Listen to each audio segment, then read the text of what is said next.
कौन सा रोग एडिस एडिप्टी मच्छर के काटने से नहीं होता? डेंगू, चिकनगुनिया, जीका, बुखार, लेप्रोसी। लेप्रोसी जो है एडिस एडिप्टी मच्छर के काटने से नहीं होता। ठीक है, लेप्रोसी यानी कि कोढ़। लेप्रोसी चर्चा में क्यों, इसके बारे में बताते हम। अभी क्या है, झारखंड राज्य सरकार ने कुष्ठ मरीजों के लिए लेप्रोसी केस डिटेंशन कैंपेन शुरू किया है। कौन सा? Leprosy case detection campaign. Aedes aegypti जो मच्छर है वो डेंगू बुखार के लिए, चिकनगुनिया के लिए, जीका के लिए, मायारो, पीले बुखार के वायरस और अन्य रोगों के लिए वाहक का कार्य करता है। ये सब आपको याद होना चाहिए। डेंगू, चिकनगुनिया, जीका, मायारो, पीला बुखार, येलो फीवर बोलते हैं जिसे, उनके लिए ये कारक का कार्य करता है एडिस एडिप्टी मच्छर। लेप्रोसी मच्छर काटने से नहीं होता है। लेप्रोसी के बारे में हम देखें कि माइक्रोबैक्टीरियम लेप्रे नामक बैक्टीरिया से होता है ये। यदि समय पर इलाज नहीं होता है तो इससे कई सारी विकलांगताएं, शारीरिक अक्षमता जैसी स्थिति पैदा होती है। हाथ पैरों में पहले जकड़न होगी, विकृति होगी, फिर स्थायी विकलांगता हो जाती है। इसके लिए मल्टी ड्रग थेरेपी का यूज किया जाता है। MDT मल्टी ड्रग थेरेपी काफ़ी कारगर है। 2017 में भारत सरकार द्वारा कुष्ठ रोग, कलंक और भेदभाव के मुद्दों को संबोधित करने के लिए स्पर्श कुष्ठ रोग जागरूकता अभियान शुरू किया था। अभी हाल ही में कुष्ठ की जो मिलने वाली दवाई है उसकी जो सप्लाई है उसमें कमी आई है, इसी को लेकर ये चर्चा में है। ठीक है, नेक्स्ट हम देखते हैं चंद्रयान 3 मिशन। नेक्स्ट क्या है, चंद्रयान 3 मिशन के लिए भारत किस देश के साथ साझेदारी की है? चीन, जापान, रूस, फ्रांस। चंद्रयान 3 मिशन के लिए भारत ने देखो चंद्रयान 2 मिशन का यह क्या है, अगला प्रोजेक्ट है, नेक्स्ट वर्जन है, उत्तराधिकारी है। यह चंद्रमा की सतह पर एक और सॉफ्ट लैंडिंग का प्रयास करेगा। सॉफ्ट लैंडिंग का मतलब होता है वहाँ जाकर कोई भी इंस्ट्रूमेंट या डिवाइस वहाँ लैंड करके वहाँ की सारी गतिविधियों की रिपोर्ट आपको भेजेगा। हार्ड लैंडिंग मतलब होता है वो डिवाइस वहाँ जाके खुद से नष्ट हो जाती, फिर किसी काम की नहीं रहती। समझ रहे हैं बात को। तो इस मिशन के लिए जापान की जाक्सा के साथ क्या किया है, इसरो ने हस्ताक्षर किए हैं। चंद्रयान 3 के लिए जापान की अंतरिक्ष एजेंसी का नाम जाक्सा है, भारत की अंतरिक्ष एजेंसी का नाम इसरो है। तो इसरो ने जाक्सा के साथ क्या किया है, साझेदारी की है कि चंद्रयान 3 के लिए हम सॉफ्ट लैंडिंग कैसे करें। इसमें एक ऑर्बिटर जाएगा, एक लैंडिंग मॉड्यूल जाएगा। ऑर्बिटर चारों घूमता रहेगा, लैंडिंग के मॉड्यूल लैंड करेगा चंद्रमा की सतह पर और वहाँ की पूरी ज़मीन का ऑब्जर्वेशन करेगा, क्या कैसी परिस्थिति यहाँ। ठीक है, ऑर्बिटर का कार्य क्या होगा, चंद्रमा तक लैंडर को ले जाना। ऑर्बिटर क्या है, चंद्रमा तक लैंडर को ले जाएगा, उसी कक्षा से लैंडिंग की निगरानी करने और लैंडर और पृथ्वी स्टेशन के मध्य संचार करने तक सीमित रहेगा। ओके, नेक्स्ट है आपदा रोधी बुनियादी ढांचे के लिए गठबंधन, CDRI coalition of disaster resolution. ठीक है, इंफ्रास्ट्रक्चर का मुख्यालय कहाँ स्थित है, न्यूयॉर्क में, नई दिल्ली, इस्तांबुल, टोक्यो। तो इसका मुख्यालय नई दिल्ली में स्थित है CDRI का। हाल ही में केंद्रीय मंत्रिमंडल ने आपदा रोधी ढांचे के लिए CDRI को अंतर्राष्ट्रीय गठबंधन के रूप में श्रेणीबद्ध करने को मंजूरी दी है। आपदा रोधी बुनियादी ढांचे के लिए गठबंधन कहा जाता है इसे CDRI।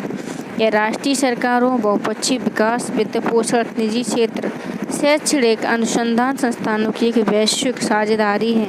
2019 में न्यूयॉर्क में संयुक्त राष्ट्र जलवायु कार्रवाई शिखर सम्मेलन में CDRI को लॉन्च किया गया था। ठीक है, CDRI का जो हेडक्वार्टर है वो भारत की नई दिल्ली में है। सतत विकास के लिए जो सस्टेनेबल डेवलपमेंट होता है उसके लिए क्लाइमेट और डिजास्टर रिस्क जैसी इंफ्रास्ट्रक्चर सिस्टम को लचीलेपन को बढ़ावा देने के लिए इसका गठन किया गया है। भारत की सबसे बड़ी सौर ऊर्जा परियोजना किस राज्य में स्थापित की गई है, कौन सी, तैरती सौर ऊर्जा परियोजना, तो ये तेलंगाना में स्थापित की गई है। ठीक है, देखें भारत की सबसे बड़ी तैरती सौर ऊर्जा परियोजना रामागुंडम तेलंगाना में स्थापित है। 100 मेगावाट की NTPC ने इसका विकास किया है। रामागुंडा तेलंगाना में 100 मेगावाट की NTPC ने इसका विकास किया है। कौन से पॉइंट हैं जो आपको परीक्षा की दृष्टि से ध्यान रखने, इस पर भी आप गौर करते जाइएगा, क्योंकि ये आपके लिए बहुत ही महत्वपूर्ण और सहायक साबित होगा। एनटीपीसी के बारे में हम देख लेते हैं। यह पीएसयू है, पब्लिक सेक्टर यूनिट, ठीक है, सार्वजनिक क्षेत्र की इकाई है, विद्युत मंत्रालय के तहत आती है। ये हेडक्वार्टर नई दिल्ली में है। ओके, उद्देश्य क्या है इसका? नवाचार, इनोवेशन करना, स्किल बढ़ाना, ठीक है, किफ़ायती, कुशल, पर्यावरण के अनुकूल तरीके से विश्वसनीय बिजली संबंधित समाधान प्रदान करना। एनटीपीसी को भी पता चल गया कि अब कोयले से कुछ नहीं होने वाला, क्योंकि वर्तमान युग नवीकरणीय ऊर्जा का युग है, तो वो ऐसे प्रोजेक्ट पर समय रहते ही ध्यान दे रही है। समझ रहे हो? और ये 33 सौर ऊर्जा परियोजनाओं से ज़मीन की भी बचत होती है, जिससे उस पर खेती की जा सकती है। और पानी, तो पानी का वाष्पीकरण भी रुकेगा। अगर पानी कहीं पर रिजर्व है, भरा हुआ है, तो अगर ऊपर सोलर प्लांट उसके लगा दिए जाएंगे, प्लेटें लगा दी जाएंगी, तो पानी का वाष्पीकरण भी रुकेगा, ज़मीन की बचत होगी, ज़मीन पर कृषि हो जाएगी, तो हमें इससे क्लाइमेट को सुधारने में भी मदद मिलेगी। तो इसके बहुत सारे फ़ायदे हैं। नेक्स्ट हम देखते हैं, भारत में व्यापार सुगमता सूचकांक किस निकाय के द्वारा जारी किया जाता है?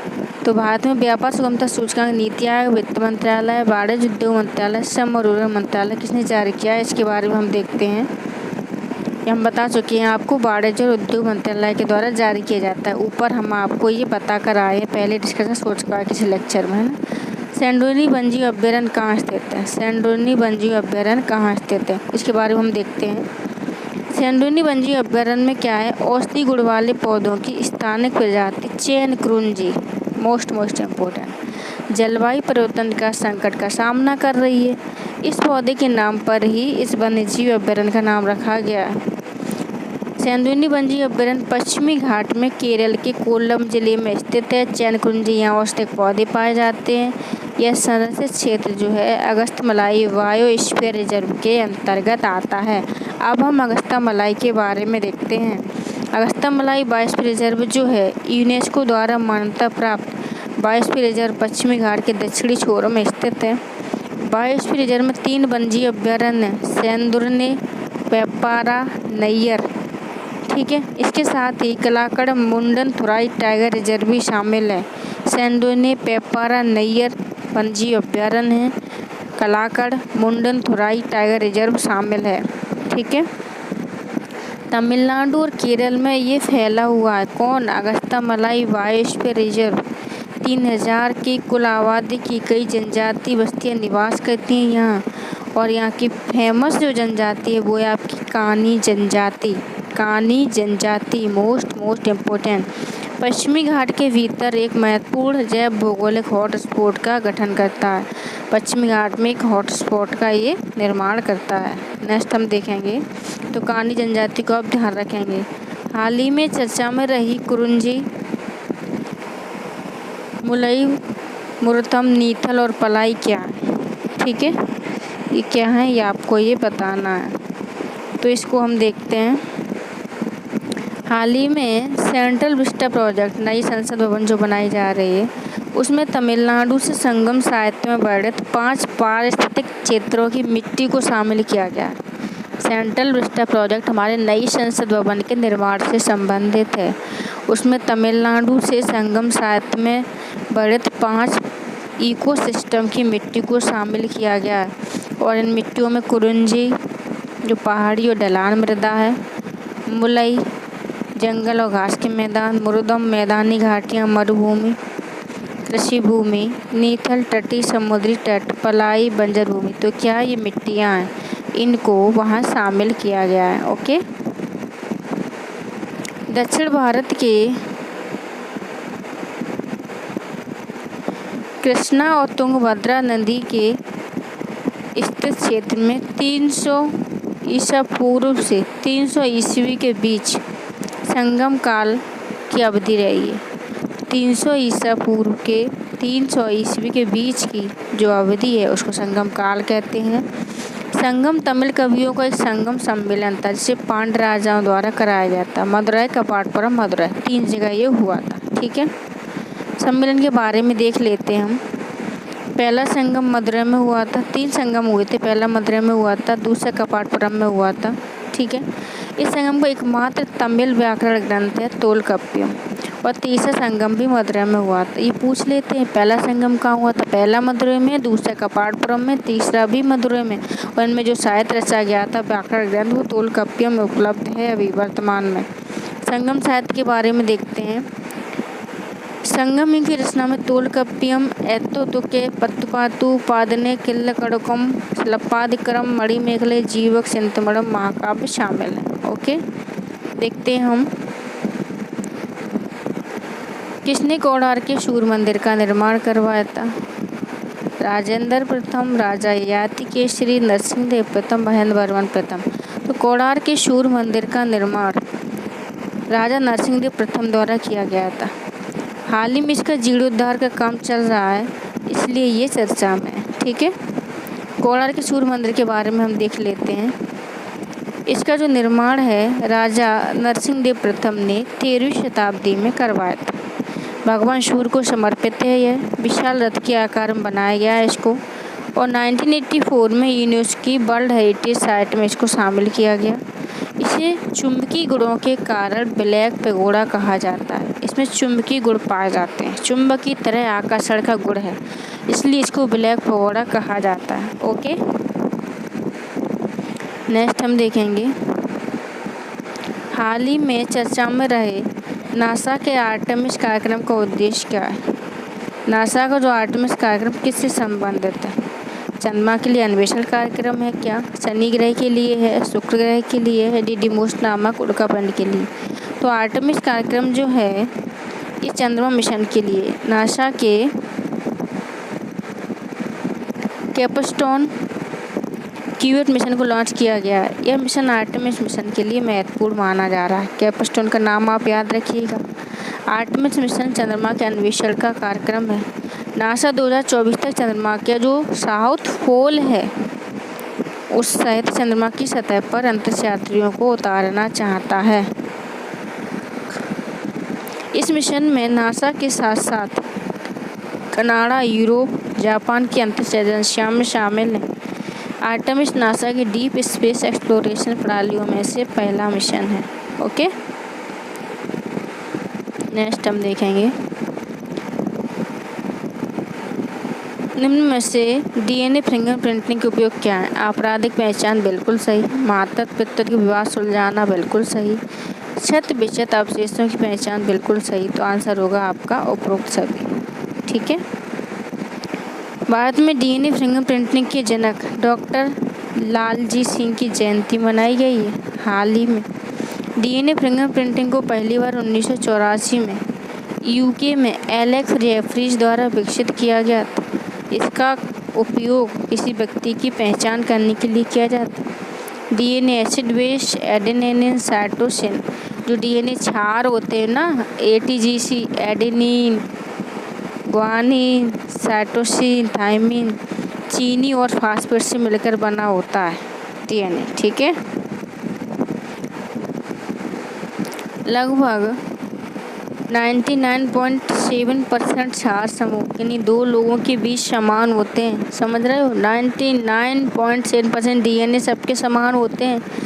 अंतर होता है तो 0.3% का। इसी से सबको अलग हम पहचान सकते हैं। सिर्फ 0.3% डीएनए ही सबके अलग होते हैं, जिनके द्वारा उनकी पहचान होती है। तभी तो हम पहचान पाते हैं फलाना अपराधी है ये, है ना। नहीं तो किसी के आधार पर किसी को भी गिरफ्तार कर लिया जाए।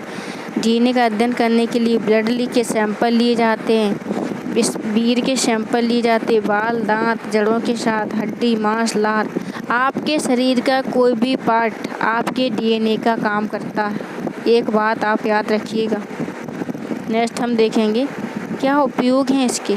अगर कोई भी आयतन अपराधी है तो अपराध की पहचान कैसे होगी। उसने उस वक्त उस स्थल पर कोई दुर्घटना को अंजाम दिया है तो कुछ प्रूफ छोड़ा ही होगा। उसके वाल होंगे, नाखून होंगे, हाथ पैर, कहीं ना कहीं उसकी अंगुलियां की छाप होगी, उसके द्वारा उसकी पहचान होगी।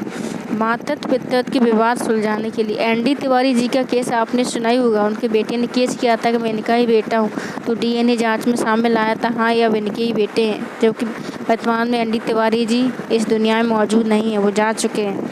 100% अवशेषों की पहचान के लिए इसका यूज किया जाता है। अस्पताल के वार्डों में बच्चों के आदान प्रदान के मामलों में इसका यूज किया जाता है। मान लो किसी का बच्चा किसी ने आदान प्रदान कर दिया, अब तुम डीएनए के माध्यम से पता कर सकते हैं कि ये किसका बच्चा है। एनडी तिवारी जाजिक मतलब स्वर्गवासी हो चुके हैं, ठीक है। जब एक केस चल रहा था तब वो जिंदा थे, फाइनल होने के बाद ही गए हैं। भारत का पहला द्वीप जिला माजुली द्वीप किस नदी पर स्थित है? तो भाइयों एंड बहनों, ये हमारी ब्रह्मपुत्र नदी पर स्थित है, असम जिला में। ये असम का पहला द्वीपी जिला भी है। चलिए हम इसके बारे में जान लेते हैं। इस वर्ष क्या है, मानसून के आगमन से पहले ही असम में लगातार वर्षा का कहर बरप रहा है, जिससे असम का अधिकांश भाग जलमग्न हो गया है। माजुली असम में ब्रह्मपुत्र नदी पर एक नदी द्वीप है। 2016 में माजुली को नाहर उपमंडल में एक जिला बना दिया गया था। 20वीं सदी की शुरुआत में इसका क्षेत्रफल 880 वर्ग किलोमीटर था, लेकिन जल कटाव के कारण 553 किलोमीटर रह गया 214 में, क्योंकि बाढ़ की स्थिति ज़्यादा रहती है। यह एक द्वीप दक्षिण में ब्रह्मपुत्र नदी और उत्तर में सुबनसिरी नदी से मिलती है। यह जो माजुली द्वीप है, ये दक्षिण में तो ब्रह्मपुत्र नदी है, उत्तर में सुबनसिरी नदी से मिलती हुई ब्रह्मपुत्र की एक शाखा खैरकोटिया द्वारा निर्मित है। मोस्ट इम्पोर्टेंट, ठीक है, ब्रह्मपुत्र की शाखा खैरकोटिया द्वारा निर्मित है। इसका निर्माण ब्रह्मपुत्र नदी और उसकी सहायक नदियों प्रमुख रूप से लोहित द्वारा पथ परिवर्तन के कारण हुआ है, मार्ग बदलने के कारण हुआ है। असम की वैष्णव संस्कृति की सांस्कृतिक विरासत का प्रमुख केंद्र है यह माजुली द्वीप। नव वैष्णव संस्कृति का विकास 15वीं शताब्दी में शंकर देव द्वारा प्रतिपादित अद्वितीय वैष्णव सत्य प्रणाली के दौरान हुआ था। ओके, नेक्स्ट हम देखेंगे। हमने पिछले लेक्चर में आपको बताया था कि क्षत्रिय नृत्य कहाँ है, तो वो असम से ही रिलेटेड है। टेक होम राशन रिपोर्ट किसके द्वारा जारी की गई है? टेक होम राशन रिपोर्ट किसके द्वारा जारी की गई है? नीति आयोग, FAO, A और B, न तो A और B। तो इसके बारे में हम देखते हैं। हाल ही में नीति आयोग और food and agriculture organisation world food programme, NITI Aayog और वर्ल्ड फूड प्रोग्राम के द्वारा take home ration good practices across state union territories शीर्षक से रिपोर्ट जारी की गई है। उद्देश्य क्या है? ICDS योजना के तहत टेक होम राशन की सुविधाएं प्रदान करना। इस योजना को बच्चों के साथ गर्भवती स्तनपान कराने वाली महिलाओं के पोषण अंतर को भरने में मदद मिलने के लिए चलाया जा रहा है। आपको बता दें कि वर्ल्ड फूड प्रोग्राम को 2020 में शांति का नोबेल दिया गया है, तो आप इसको प्लीज़ याद रखें। नेक्स्ट, वर्ल्ड फूड प्रोग्राम के बारे में देख लेते हैं। यह कार्यक्रम युद्ध, प्राकृतिक घटना, अकाल जैसी स्थिति में खाद्य सहायता मुहैया कराता है। 1961 में स्थापना, रोम इटली में हेडक्वार्टर, 88 से ज़्यादा देशों में कार्यालय हैं इसके, ठीक है। इसकी दो अन्य एजेंसियां जो हैं, दो कौन सी, एक तो फूड एंड एग्रीकल्चर ऑर्गेनाइजेशन है, दूसरा international food and agriculture international fund of agriculture development, अंतर्राष्ट्रीय कृषि विकास कोष, FAO, IFAD, WFP की क्या है, दो एजेंसियां हैं। 2020 का शांति का Nobel WFP world food programme को दिया जा चुका है। नेक्स्ट है हमारा आषाढ़ी बीज उत्सव भारत के किस राज्य में मनाया जाता है? आषाढ़ी बीज उत्सव के बारे में हम देखते हैं किस राज्य में मनाते हैं। तो यह गुजरात के कच्छी समुदाय ने आषाढ़ी बीज उत्सव नया साल मनाते हैं आषाढ़ी बीज के रूप में। आषाढ़ी बीज हिंदू पंचांग के आषाढ़ मास के शुक्ल पक्ष की द्वितीया को पड़ता है। आषाढ़ मास के शुक्ल पक्ष की द्वितीया को हिंदू नववर्ष गुजरात के कच्छ क्षेत्र में बारिश की शुरुआत से जुड़ा हुआ है, ठीक है। तो गुजरात में आषाढ़ी बीज जो है नव वर्ष पर मनाया जाता है। आषाढ़ी बीज के दौरान वातावरण नमी की जांच की जाती है ताकि अनुमान लगा सकें कि आने वाले मानसून में कौन सी फसल बेहतर होगी। तो यह गुजरात का त्यौहार है। संविधान के तहत धन का संकेंद्रण किसका उल्लंघन करता है? धन का जो संकेंद्रण है किसका उल्लंघन करता है, ये आपको बताना है। तो हम ये देखेंगे कि धन का जो संकेंद्रण है किसका उल्लंघन करता है। भाग 4 में वर्णित राज्य के DPSP direct principle of state policy धन के अहितकारी केंद्र निषेध की बात कही गई है। कहाँ कही गई है? 39 में, आर्टिकल 39 में धन के संकेंद्रण की मनाही है। सभी नागरिकों को आजीविका के पर्याप्त साधन का अधिकार है। भौतिक संसाधनों के स्वामित्व और नियंत्रण को सामान्य जन की भलाई के लिए व्यवस्थित करने का प्रावधान है। कुछ ही व्यक्तियों के पास धन को संकेंद्रित होने से बचाना और पुरुषों और महिलाओं को समान कार्य के लिए समान वेतन के प्रावधान इसमें किए गए हैं। श्रमिकों की शक्ति और स्वास्थ्य की सुरक्षा के बारे में बताया गया है। बच्चों के बचपन, युवाओं का शोषण न होने देना, ये सब प्रावधान किए गए हैं 39 में। ये सब राज्य के कर्तव्य होंगे, इनका पालन करना। नेक्स्ट हम देखते हैं, भारतीय संविधान का कौन सा तत्व कनाडा के संविधान से लिया गया है? संसदीय व्यवस्था बिल्कुल नहीं ली गई है। ठीक है। आपसे शक्तियों का केंद्र में निहित होना, मूल कर्तव्य बिल्कुल नहीं ली गई। एकल नागरिकता बिल्कुल नहीं ली गई। तो आपसे शक्तियों का केंद्र में निहित होना कनाडा से लिया गया है। भारतीय संघात्मक व्यवस्था में आपसे शक्तियों का केंद्र में निहित होने कनाडा से लिया गया है। कनाडा के संविधान की हम विशेषताएं देख लें। हम पर भारत पर कौन कौन से प्रभाव हैं?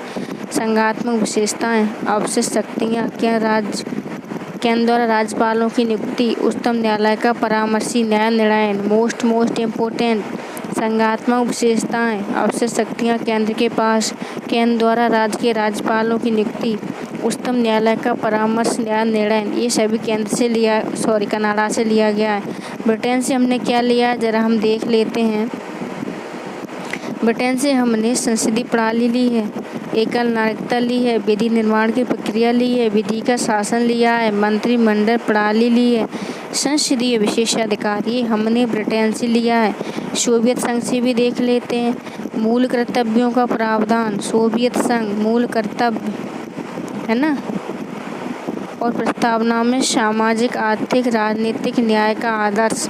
रूसी क्रांति के दौरान ये जो टैगलाइन हुई थी वो इसको हमने एज इट इज अपने संविधान में लागू किया है। नेक्स्ट हम देखते हैं, राष्ट्रीय जांच एजेंसी एनआईए का अधिदेश है। यानी ये कैसा निकाय है? संवैधानिक है, वैधानिक है या नियामक? भैया दोस्तों ये वैधानिक निकाय है, क्योंकि एनआईए अधिनियम 2008 के तहत इसकी स्थापना हुई थी। हम आपको बता चुके हैं ऐसे निकाय जिनकी अधिनियम के तहत स्थापना होती है ना, उन्हें हम वैधानिक निकाय बोलते हैं। हाल ही में उदयपुर अमरावती केस की चर्चा को लेकर एनआईए चर्चा में है। नेशनल इन्वेस्टिगेशन एजेंसी राष्ट्रीय जांच एजेंसी है। 2018 का 26/11 जो मुंबई अटैक हुआ था उसके बाद इसको गठित किया गया आतंकवादी विरोध कानून प्रवर्तन एजेंसी के रूप में। जांच एजेंसी अधिनियम 2008 के द्वारा इसको गठन किया गया, इसलिए ये वैधानिक निकाय है। एनआईए के पास जो है संवर्ती अधिकार क्षेत्र हैं। इसकी जांच के दायरे में देश की प्रभुसत्ता, अखंडता को खतरा पहुंचाने वाले हमले, बम विस्फोट, हवाई जहाज, समुद्री जहाज, परमाणु संस्थानों पर किए जाने वाले हमले शामिल हैं।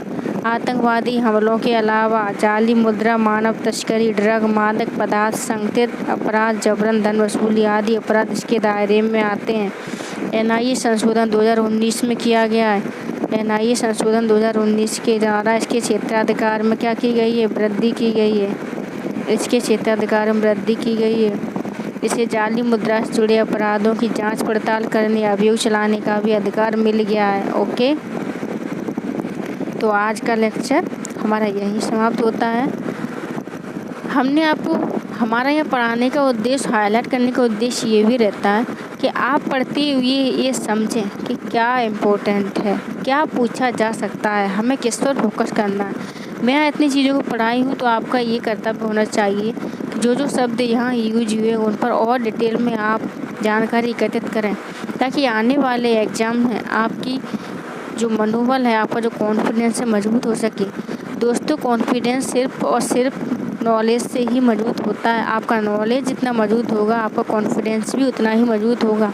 आप कहें कि मेरे अंदर कॉन्फिडेंस नहीं है, इसका मतलब नॉलेज की कहीं ना कहीं कमी है। आप नॉलेज गेन करिए जितना हो सके, देखिए कि आपका कॉन्फिडेंस लेवल कितना बढ़ता है। आप लोगों से बात कर पाएंगे, उनके आंसर दे पाएंगे, फिर आपको लगेगा हाँ मुझे भी कुछ आता है, आपको ऐसा लगेगा। और जब आपके अंदर कॉन्फिडेंस होगा तो एग्ज़ाम हॉल की जितनी भी जो आपके साथ परिस्थितियाँ होती हैं, घबराना, आंसर गलत देना, गलत फील करना, कई सारी प्रॉब्लम्स, उनसे आपको निजात मिलेगा। जो जैसे जैसे आप नॉलेज को गेन करते जाएंगे, आपके अंदर का व्यक्तित्व, पर्सनालिटी, कॉन्फिडेंस, सब कुछ आपके अंदर झलकेगा, आप खुद से ही महसूस करेंगे। तो ज़्यादा से ज़्यादा सकारात्मक रहें, अपने लक्ष्य के प्रति समर्पित रहें। ये ना सोचें कि क्या होगा क्या नहीं होगा। अगर आप सही दिशा में जा रहे हैं तो सही ही होगा, अच्छा ही होगा। आपका आज आपके कल को निर्धारित करता है।